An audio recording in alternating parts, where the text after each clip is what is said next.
Bom dia, turma. Voltamos. Vamos agora fazer esse exercício 4. Depois a gente volta para a nossa discussão sobre finanças, beleza? Vamos lá? Exercício 4, áudio ok, todo mundo aí comigo?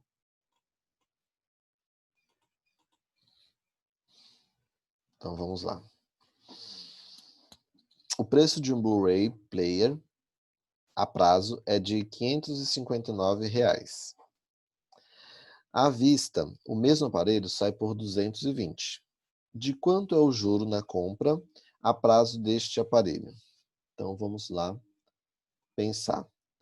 O valor dele a prazo é R$ 559. Deixa eu aumentar um pouquinho aqui para poder caber direitinho na tela. Ó, o valor dele a prazo é R$ 559. O valor dele à vista é R$ 520. Quando eu tenho a cobrança de juros, juros é o valor que é cobrado a mais como garantia para o vendedor, certo? Então, quanto foi cobrado a mais? É só eu fazer uma conta de menos. Estou esperando. A minha galera da calculadora, me ajuda aí.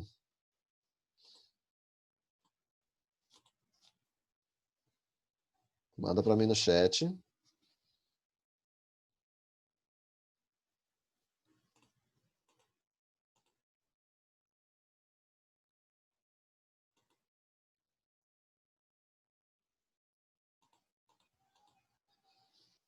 Perfeito.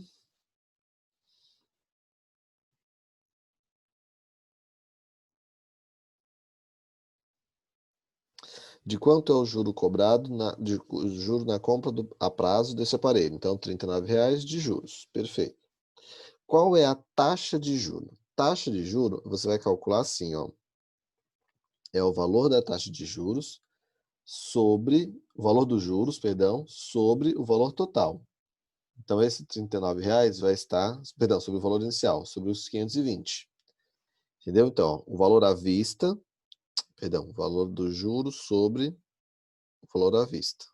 Deixa eu colocar isso aqui embaixo, que dá para vocês não esquecem.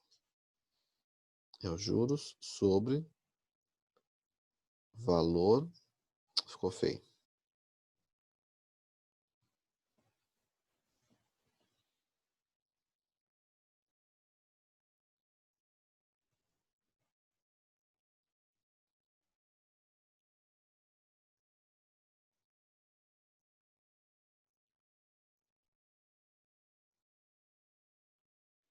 Agora foi legal. Ó, R$ 39 sobre os 520, tá bom? Isso daqui você vai achar a taxa. Essa taxa é chamada de I, tá bom? Esqueci de colocar aqui na frente, caramba. É um Izinho. Essa taxa é chamada de I. Eu vou colocar no final. Quanto que dá isso? 0,075, perfeito. Aí você faz vezes 100, porque eu quero em porcentagem, que vai ser 7,5%. Ou seja, quanto foi cobrado de juro na compra desse aparelho? 7,5%. Tudo bem? Pegaram a ideia?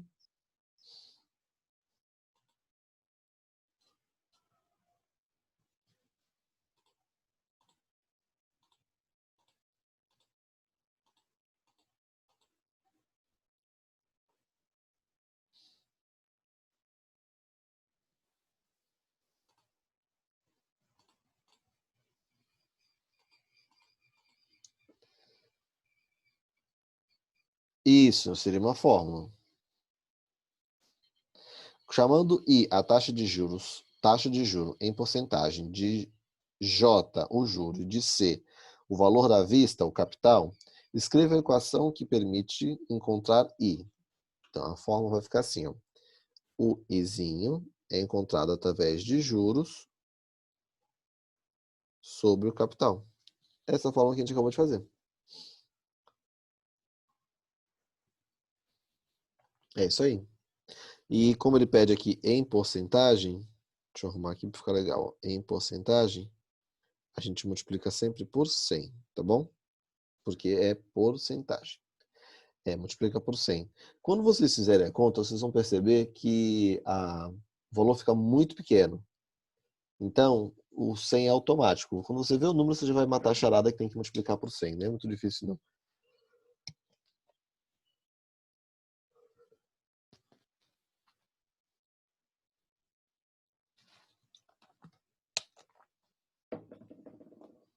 Fechou? Posso apagar, gente? Então, foi. Fechou esse. Agora a gente vai para as terminologias. Eu vou grifar algumas partes aqui, coisa rápida, para a gente não perder muito tempo, porque eu quero fazer uma análise depois com vocês, tá bom? Vamos lá, então. Começando. Qualquer coisa me chama no chat, enquanto isso eu vou lendo, tá bom? Terminologia, para quem talvez ainda não conheça essa palavra, terminologia, peraí, são os termos utilizados, aqui ó, terminologia, são os termos específicos de quem? Da matemática financeira, certo? Então, por exemplo, juros, capital, empréstimos, sim, e assim como outros que a gente vai ver, taxa de juros, que a gente vai ver também. Que mais? Deixa eu ver se eu lembro aqui. Tem o montante. Montante é muito boa essa daqui. Unidade de tempo, que ele fala também pra gente. Então vamos ler aí pra gente não perder muito tempo. Ao responder os itens anteriores, você teve contato com termos utilizados na matemática financeira. Vamos fazer uma síntese desses termos e de alguns outros necessários a nosso estudo. Então, lembrando, gente, isso que a gente vai fazer agora é só uma síntese. Síntese é um resumo, tá bom? Depois vocês vão ler isso com mais calma para poder absorver essas informações melhores. Lembrando que não adianta nada eu falar aqui com vocês sobre todos esses termos e você não pensar depois, não pesquisar, não ficar atento. Vai assistir o jornal? Fica atento a essas informações. Toda vez que aparecer uma informação dessa, fica atento. Poxa, eu já ouvi isso antes. Poxa, isso aqui é legal, entendeu? Principalmente, como eu já falei, para quem tem interesse nessa parte de dinheiro, né? Porque tem muita gente que gosta de mexer com dinheiro, que tem interesse de aprender, saber como funciona, tá bom? Então vamos lá. Capital é o valor de um bem que pode ser trocado por outro ou convertido em dinheiro. Existem, entre outros, os bens imóveis, terrenos, casas, apartamentos, etc., e bens móveis, veículo, objetos de valor, títulos de renda, etc. Juro é a quantia recebida ou paga pela utilização de um capital. Essa utilização para o dono do capital chama-se investimento, emprego, aplicação ou empréstimo. Ele recebe juro, remuneração financeira, por ter emprestado seu dinheiro a alguém, por empregar seu dinheiro em caderneta de poupança, por investir dinheiro na compra de um imóvel que está alugado, etc. Quem paga juro, em geral, o faz por ter utilizado dinheiro tomado de alguém por empréstimo, por utilizar um imóvel de propriedade de outro, etc. Espera aí, então, deixa eu abrir aqui. Toda vez que você usa de alguma coisa que não é seu, você acaba pagando os juros. Por quê? A pessoa que te empresta tanto dinheiro, produto, ela precisa ter uma garantia de que você vai pagar ela de volta ou uma garantia, como é que eu falo, no caso de imóveis, de que quando você sair desse imóvel, imóvel é casa, tá bom, gente? Imóvel, apartamento, tudo faz.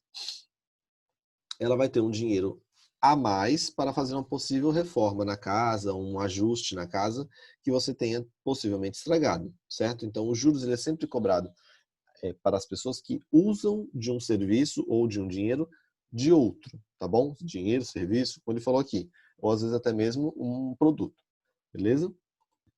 Vamos lá para o próximo.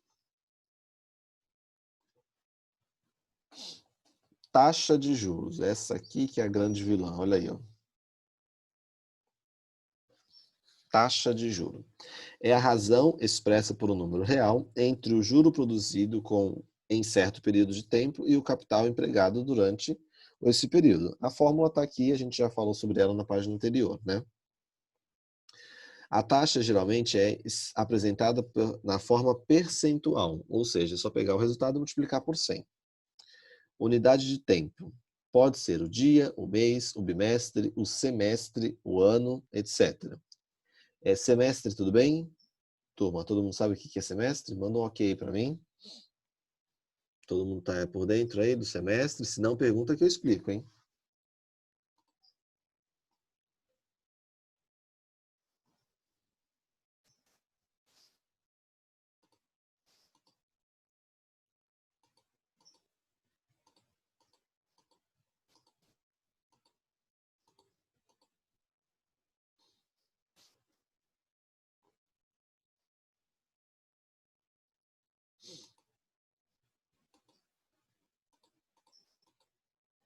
Tá, isso.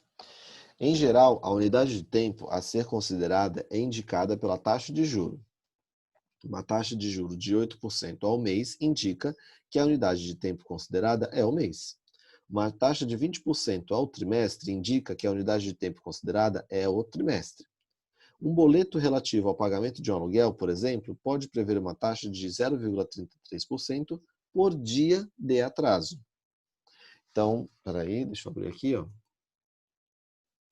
Essa taxa, né, de acordo com o que eles estão falando ali, ela vai ser cobrada de acordo com a contratação. Então, no momento da contratação de um serviço, ele vai falar, olha, os juros vai ser de tanto ao mês. Então, a cada período de 30 dias, ele vai cobrar aqueles juros em cima do valor que você pegou, certo? Mas esse é o mais comum, ao mês é o mais comum e ao ano também. Mas nada impede de você, na hora da contratação do seu empréstimo, ou do seu serviço, do seu parcelamento, você fazer uma contratação de juros ao trimestre. Então, vamos supor que ele faça um juros de 15% ao trimestre. O que significa isso? Que a cada 3 meses, fechou um bloco de 3 meses, é cobrado 15%.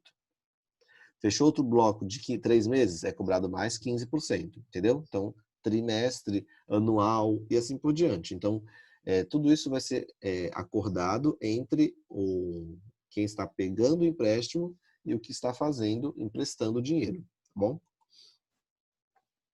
Período de capitalização é o intervalo de tempo após o qual se calcula o juro relativo a certo capital anterior ou inicial. E montante, que esse aqui a gente vai usar bastante, em determinada data, é a soma do capital aplicado com os juros obtidos até aquela data. O montante é esse cara aqui, tá vendo? Peraí, deixa eu mostrar para vocês. Ele estava bem aqui, ó. Tá vendo esse cara aqui, ó? Esse cara é chamado de montante. Por que ele é chamado de montante? Porque ele é a soma dos juros com o capital inicial. Então aqui, nesse cara, eu tenho... Opa, peraí. Eu tenho os 520 do produto e tenho os 39 dos juros. Esse cara aqui fica sendo o montante. E aí ficou parecendo uma formiguinha. Tudo bem, entenderam? Então, esse cara é o montante, é o valor final. Tá bom? Fechou. Lemos todos, lemos. Vamos para o nosso... Antes disso, deixa eu ver, tinha uma coisinha que eu queria falar para vocês, mas eu vou deixar para falar no final. Deixa eu ver. Tá. Agora, lembrei. Aqui, ó. Vem cá. Taxa de juros, tá vendo lá em cima? Rápido, hein? Que eu não posso perder muito tempo com vocês, senão a gente vai ficar sem terminar o módulo logo. Preparados? A primeira pergunta? Já abre o teclado aí para me responder. Quando eu li taxa de juro, tá vendo aqui em cima? Taxa de juro. Eu falei assim, taxa de juro, a grande vilã. E eu queria saber, taxa de juro é a grande vilã? E aí, o que vocês acham? Sim ou não? Taxa de juro é a vilã ou não?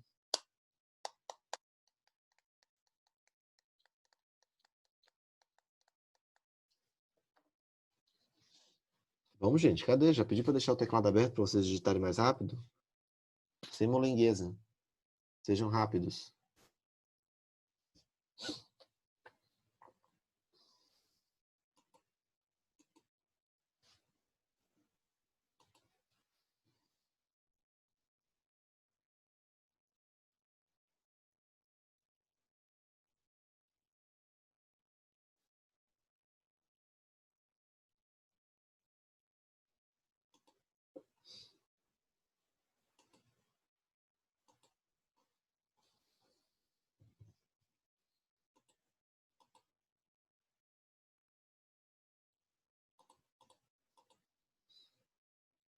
Sim, sim, sim, acho que sim. Nossa, pouca gente, hein? Caramba, cadê, gente? Taxa de juros. E aí, o que vocês acham?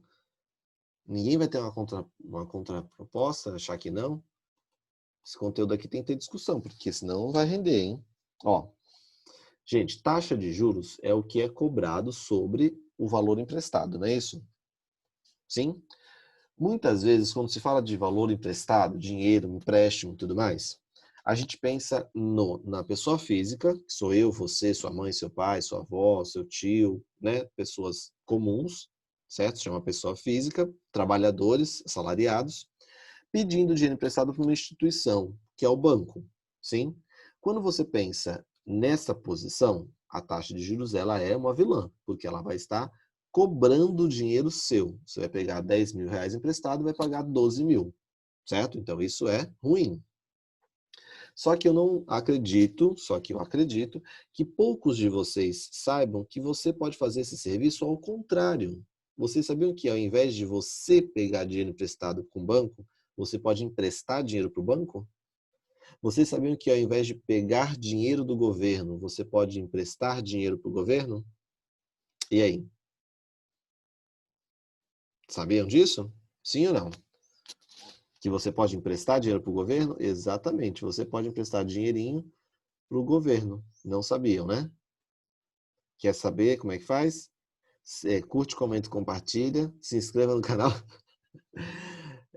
Não, gente, sim, dá para fazer isso. Não só para o banco, tá bom? Você pode investir dinheiro, emprestar dinheiro, literalmente, você vai estar emprestando dinheiro para o banco e também emprestar dinheiro para o governo, literalmente para o governo do Brasil, certo? E perguntaram para mim, mas eles vão devolver? Sim, está instituído em lei que todo o dinheiro que você empresta é mais seguro do que a poupança, para vocês terem uma ideia, hein? Todo o dinheiro que é emprestado para o governo e para os bancos, eles serão restituídos quando você precisar, tá bom? E aí eu vou perguntar agora, olhando por esse lado, né? Você emprestando dinheiro para o banco ou você emprestando dinheiro para o governo? O que vocês acham? A taxa de juros agora é uma vilã? E aí? Sim ou não? É uma vilã ou não?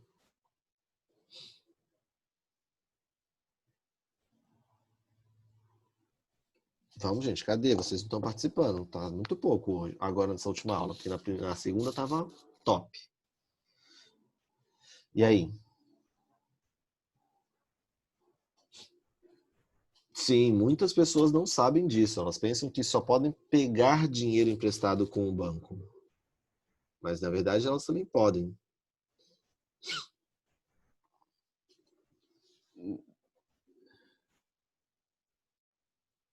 Ver. E aí acaba se tornando, para a grande maioria, não entendi essa parte, calma. Essa última parte você escreveu. Recebe bem pouco. Então, boa pergunta, bom comentário aqui. O Giovanni falou assim, ó, professor, mas a gente recebe bem pouco, se for ver pelo lado da poupança. Pensa bem, você vai receber mais do que você ganha pela poupança, viu? Então, vamos supor, se você deixar 100 reais na poupança e deixar 100 reais emprestado para o governo ou para o banco, você vai ganhar mais do que você deixasse na poupança. Então, já tem uma vantagem aí, né? Vale mais a pena emprestar para o banco ou para a poupança. Acaba se tornando... Ah, tá, acaba se tornando... Não. Ah, tá, entendi. Boa. Aqui, ó, o Cauã falou assim, é uma continuação. Muitos não sabem que dá para emprestar dinheiro para o governo e para o banco. Então, a taxa de juros continua sendo uma vilã, porque se você não sabe dessa informação, ela continua sendo uma vilã. Concorda comigo? Então, vamos seguir a nossa vida para a gente, deixa eu ver. Vou falar sobre isso mais para frente. Eu volto lá. Faz um favor para mim, gente. Anota para mim na apostila de vocês, porque senão eu vou esquecer depois, viu? Já estou avisando que eu vou esquecer, então anota, senão eu vou esquecer de falar sobre isso. Anota assim, ó, perguntar sobre emprestar dinheiro para banco e para o governo.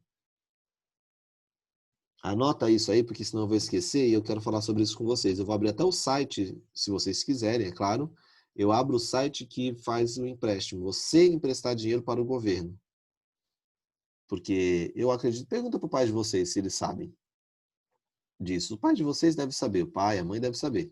Mas existe um site em que você entra e você vai lá e empresta o seu lindo dinheirinho para o governo. Tá bom? Feito isso? Não, não vai perguntar agora porque a gente está no meio da aula, vai atrasar minha aula. Fica aqui comigo. Depois pergunta. Tá bom? Pergunta aí, anota para perguntar, que depois eu vou lembrar e eu abro o site para vocês. Tá bom? E aí, ele sabia? Então, já que perguntou, então responde. Ele sabe disso? Deve saber. Adulto já sabe disso. Ah, não respondeu. Então tá bom. Geralmente os adultos já sabem. É que a gente, quando vocês não são mais jovens, vocês ainda não sabem. Mas tá bom, anotaram então? Porque eu preciso depois lembrar. Aí eu abro o site, compartilho a tela com vocês, que é bem bacana de vocês verem. Tá bom? Então vamos lá. No Brasil, fazer o exercício 1, tá bom? Todo mundo aí comigo? Então tá bom. No Brasil, como na maioria dos países, sobre toda a renda de uma pessoa é cobrado um imposto chamado Imposto de Renda de Pessoa Física, IRPF. Na verdade, a gente chama só de IR, tá bom? Na maioria das vezes chama IR, Imposto de Renda. Veja a tabela usada para os cálculos de imposto de renda do trabalhador em 2018, certo? Está atualizada, porque na apostila do ano passado estava ainda de 2009. Isso aqui está bem atualizado. Olha o que acontece aqui, deixa eu explicar para vocês. Atenção, para vocês não se confundirem e entenderem como é que funciona essa tabela, hein? Preparados? Dependendo da faixa salarial da pessoa, ela vai ter um imposto em cima do que ela ganha. Sim, sempre assim. Ó, o Cauã perguntou, quanto mais tempo você deixa esse dinheiro emprestado, mais acumula juros? Sim, tanto de um lado quanto para o outro, tá bom? Se você pede dinheiro emprestado, você vai pagar mais juros, e se você empresta o dinheiro, você recebe mais juros. É vice-versa, tá bom? É isso aí. Então, presta atenção, agora foca no nosso exercício, por favor. Senão eu vou te matar. Olha lá. Aqui a gente tem faixas salariais, certo? E dependendo da faixa salarial que você está, você vai pagar para o governo um tanto. Sim? Então, olha aqui, ó. Cadê? Aqui. Vamos supor que eu tenha faixa 1, 2, 3, 4 e 5. Peraí, o 5 ficou meio torto. 5. Vamos supor que uma pessoa esteja na segunda faixa salarial, certo? Se uma pessoa recebe por mês entre R$ 1.900 e R$ 2.800, ela vai precisar pagar 7% em cima desse valor, certo? Vai ser tirado dela. Quando você faz o cálculo todinho de 7% em cima do valor do salário dela, você vai deduzir é retirar. Você vai deduzir, retirar este tanto aqui, tá bom? Aqui embaixo ele vai mostrar pra gente como faz o cálculo e a gente vai entender melhor. Preparados? Vamos ver aqui nosso exercício, ó. Deixa eu ver. INSS, valor referente ao INSS. Refere-se à contribuição ao Instituto Nacional do Seguro Social dos Trabalhadores e Empregados, domésticos e avulsos, que é descontada no salário desses trabalhadores. Todo mundo que tem carteira assinada, atenção, carteira assinada, contribui com o INSS, tá bom? Esse INSS é o cara que paga as pessoas quando elas se acidentam, quando elas se afastam. Vamos supor que eu estou trabalhando e eu fique doente e quebre minha perna, certo? Eu vou falar já, espera só um pouquinho, tá, Ana? Quando você quebra a perna e fica um mês parado, você vai para o INSS. Talvez vocês já ouviram falar nessa expressão? Ah, eu estou pelo INSS ou eu vou entrar no INSS. Então, o que seria esse INSS? É um seguro social, certo? Quando você fica afastado do serviço por mais de 15 dias, atenção às informações, hein? Para não entender errado. Se você fica afastado do seu serviço por mais de 15 dias, certo? Você entra pelo INSS, ou seja, a empresa que você trabalha para de te pagar E quem começa a te pagar é esse cara aqui, ó, o INSS. Entenderam? Mais de 15 dias. Ah, professor, mas se for 14 dias? 14 dias não. 14 dias, a empresa que assume esse prejuízo, né? Você vai ficar 14 dias pela empresa. No 15º dia, ou seja, no dia 15 que você está afastado, você começa a receber pelo INSS. Entenderam como é que funciona?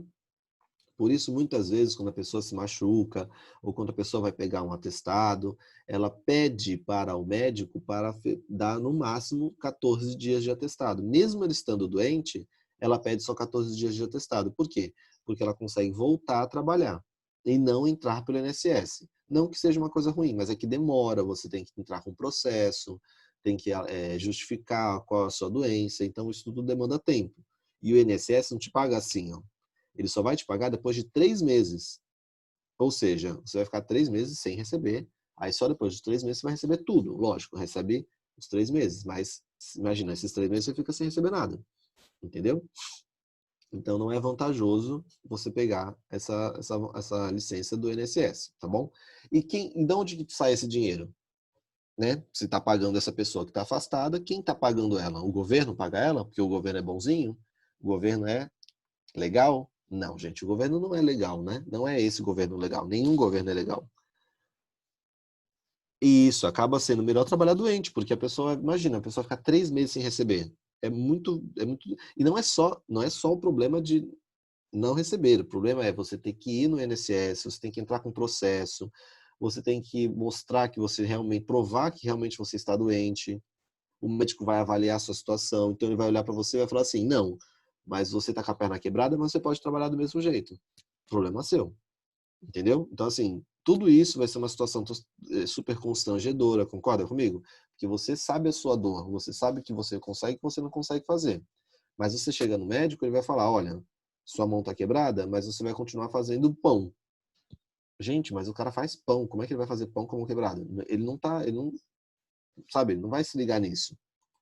Ele vai simplesmente te liberar do servidor atestado, então você vai voltar a trabalhar. Então, além de ser uma questão inconveniente, também é desgastante, certo? E, lembrei que eu estava falando de pagar, né? Quem é que paga essas pessoas que estão afastadas? Eu pago, seu pai, a sua mãe paga. Se seu pai ou sua mãe trabalha registrado, eles pagam essas pessoas, certo? É isso, eles não querem pagar. O governo, ele faz de um tudo, o INSS, os médicos de INSS, eles fazem de um tudo para a pessoa não se afastar, certo? Para voltar para o mercado de trabalho. Se não tem jeito mesmo, se não tem opção, não tem como, aí eles afastam a pessoa. Caso contrário, volta a trabalhar. E quem paga isso, né? Como fala aqui, ó, é o Instituto Nacional, não é isso? No meu salário, é como se tivesse assim, no meu salário vem escrito lá, ó, INSS. Aí vem descontado um tanto. Eu não sei quanto que é. Não sei se eu vou achar aqui, porque faz tempo que eu não pego meu olerite. Deixa eu ver se eu acho aqui. Ó, acho que eu consigo achar. Aqui, ó, consegui. Eu tenho meu olerite do ano passado, tá, gente? Não é desse ano, não. INSS, ó. É cobrado 8%. No meu caso, INSS. Não tô falando de imposto de renda, viu? Atenção. Concentra. INSS é cobrado 8%. No meu caso aqui está escrito 8%, e é descontado do meu salário R$ 120,62. Entendeu? Então, todo mês é descontado R$ 120,62 aproximadamente. 8%. Só meu? Só o professor Megaron que paga isso? Hein? Sim ou não? Sou só eu que pago isso? Não, gente. Todo brasileiro que tem carteira assinada, todo mundo que tem carteira assinada, vai pagar o imposto, o INSS, certo? Aí agora você imagina, professor, mas é tão pouquinho, R$ 120, né? Mas pensa bem, eu já trabalho há 10, 11 anos, desde os meus 18, não, até mais. 12 anos, 12, 13 anos, isso, eu comecei com 17. Eu trabalho desde os meus 17 anos, então são 13 anos trabalhando. Eu nunca precisei do dinheiro do INSS. Então, todo o dinheiro que eu ajudei, eu já usei esse dinheiro? Não, esse dinheiro foi para outra pessoa. Entenderam como é que funciona? Então, assim, É um dinheiro que nós mesmos pagamos para as outras pessoas poderem usar, poderem se afastar caso fiquem doentes. Espera só um pouquinho que eu vou dar uma lida aqui nos comentários. Eles não querem compartilhar o dinheiro dos outros, mesmo que seja relativamente pouco comparado a todos que pagam. Sim, todo mundo. Em um ano já foi mais de 1.000 só para o INSS. É verdade, né? Nossa, não tinha pensado nisso, Maria. Bem, olha, já pensou? Gente, olha isso. Em um ano já foi mais de R$ 1.000 que eu emprestei. E agora pensa comigo. Se em um ano deu mais de R$ 1.000, agora imagina em 13 anos. Ah, gostei dessa frase. Então, agora imagina isso. Em 13 anos já foi mais de R$ 13.000 só para o INSS. Isso, o dinheiro vai pagando para outras pessoas. O Cauã fez um comentário bem bacana aqui, que é o seguinte, ó, fazendo bem sem saber a quem. Todo brasileiro ajuda todo mundo, né? Então, tá aí o que é o INSS. INSS, ok? Manda um ok para mim, vocês entenderam o que é o INSS? Sim? Então tá bom. Lembrando, o INSS ele também é responsável pela aposentadoria das pessoas, tá bom? Também tem isso. É responsável pela aposentadoria. Então quem se aposenta, também se aposenta, alguns se aposentam pelo INSS. Pode falar. Sim, ele é usado. Ele é usado. É... E vou te dizer mais, viu? A Maria perguntou assim, ó. Será que esse dinheiro todo é usado? Porque imagina o Brasil inteiro, né? Sim, ele é usado e vou falar mais, viu? É tão usado que eles estavam com medo de não dar. Porque hoje em dia existem poucas pessoas trabalhando registrada, com carteira assinada. E aí, automaticamente, se não assina a carteira, não paga o INSS. Se não paga o INSS, como é que se vai pagar a aposentadoria das pessoas? Entendeu? E isso, a gente que paga a aposentadoria. Então, todos os seus parentes que são aposentados, eles recebem pelo INSS, boa parte pelo menos. Tem outros tipos de aposentadoria, mas em foco a maioria é INSS. E todos eles, recebendo pelo INSS, quem está pagando sou eu, é o seu pai, é a sua mãe, todo mundo que trabalha, entendeu? É muita gente. E por isso que a pergunta da Maria aqui, ó, foi bem importante. Todo esse dinheiro é usado? Sim, ele é usado e ainda corre o risco de não dar. Vocês entenderam? É isso que eles estavam mexendo. Vocês ouviram no começo do governo do presidente atual, falando sobre a reforma na Previdência? Vocês ouviram isso? Foi um bafafá, todo mundo falava de reforma da Previdência, todo mundo com medo, eu não vou me aposentar, eu não vou conseguir, eu vou conseguir. Sabe aquela história toda? Quem estava perto de se aposentar vai ter que trabalhar mais tempo.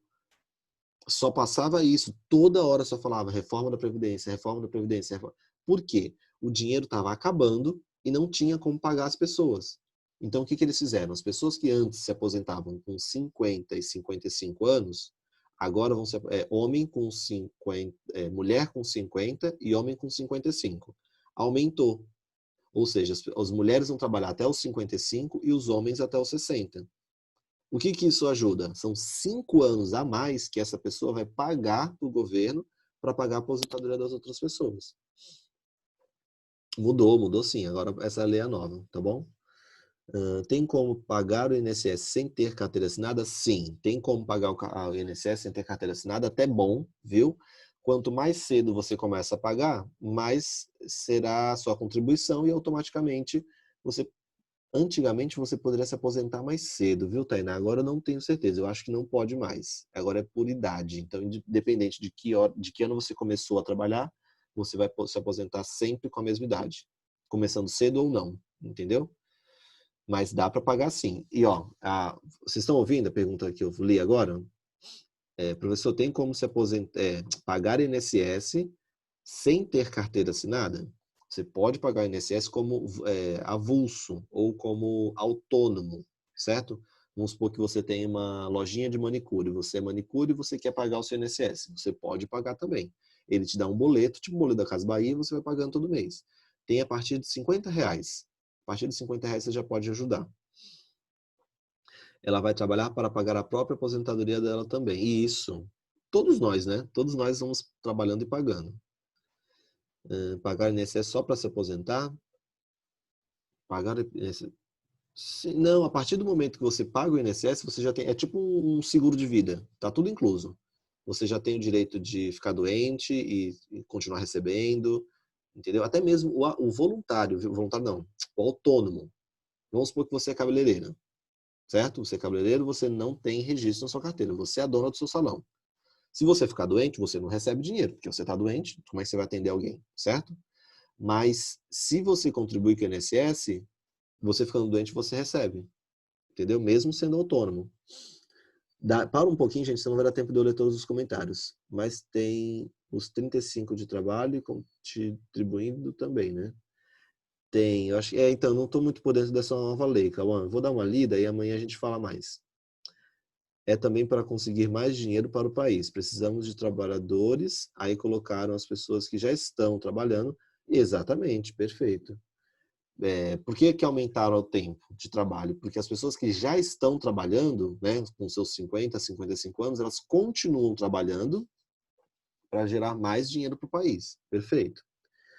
Tem a aposentadoria compulsória também, quando a pessoa é forçada a se aposentar por algum problema de saúde ou algum problema que acontece dentro do local de trabalho. Sim, às vezes a pessoa se aposenta, a aposentadoria compulsória existe principalmente por idade, né? Quando chega a idade já a pessoa já está com uma idade mais avançada, ela não consegue exercer a sua função e aí ela se aposenta compulsoriamente. Gente, vamos parar porque senão vai acabar a aula já. E aí a gente continua amanhã, tá bom? Amanhã a gente tem mais uma aula. Giovanni, guarda essa pergunta, escreve para a gente falar sobre isso amanhã, viu? Que eu quero essa pergunta amanhã, ouviu? Quando eu abrir a aula, você digita essa pergunta para mim, beleza? Que a gente vai discutir sobre ela. Não vai dar tempo de responder, Cauã. Já vai cair a aula. Tá bom? Mas pergunta amanhã para mim. Até amanhã. Tchau, tchau, gente. Guarda a pergunta que amanhã eu falo, hein? Copia e cola aí que depois você me fala. Tchau, tchau.